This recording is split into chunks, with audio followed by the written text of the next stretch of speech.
Let's imagine Bobby Joe, Andrea Faulkner, Jeanette, Michael Cooper.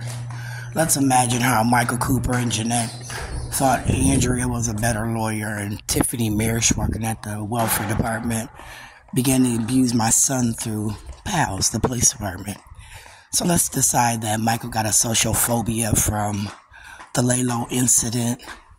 Let's decide that Michael got a social phobia from the Shayla Cooper incident. Let's decide that my son, through Bobby, Ilhan, Keith, Jeremiah, has been abused so much, Barb, Betsy, Blom, that right now he's very different. And I ain't talking about my son, because a lot of times he just acts like his dad. And that really pisses me off because, you know, part of me thought that they were going to think I was going to be with Michael for forever and I'd never leave him, so they thought it was okay to make a deal with Michael on my behalf and not me. That really pissed me off. So as they did that, and I began to, you know, reevaluate life, Barb, Betsy, Blong, you know, under the, Andrea said I was gay. Because let's be clear, Jeanette, why did we go to the gay 90s that year? You know, we got a picture, right? In that blue suede dress. So how old would I have been at that time? It was before my children, right? That blue suede dress. So let's imagine that Andrea, through Bobby Joe Champion, was calling me gay, choo-choo, telling everybody I liked pussy. And I really didn't.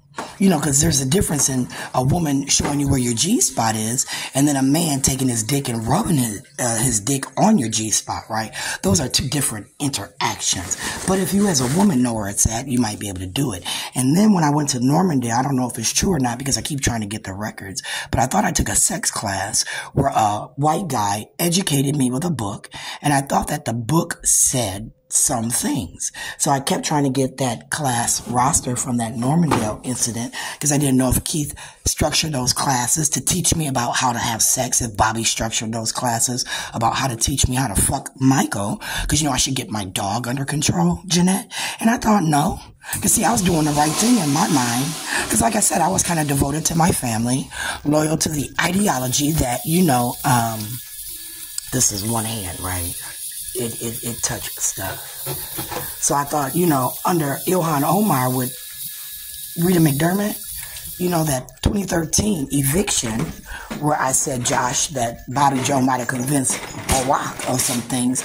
And then Barack said, nah, Keith, we're going to ride with Bobby on this one, where Bobby was now exposing everything that's been gossiped about Horan over the years.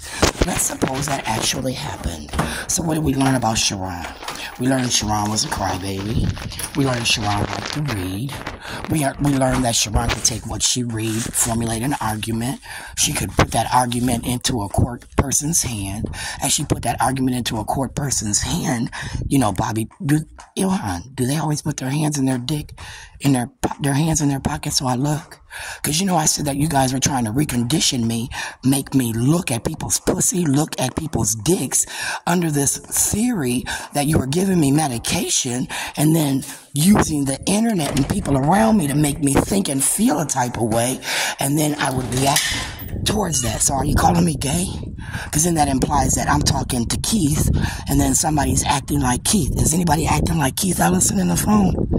That could be Jeremiah. That could even be my son. Because I thought that, you know, Michael Cooper Sr., under the reconditioning, when we were at Safe Flight, Romeo, and then people started looking like your family, I thought that's when you guys were trying to make me think. You know, my son was acting on behalf of his father. Made me feel real nasty, Michael. Because, you know, you fucked Lisa, right?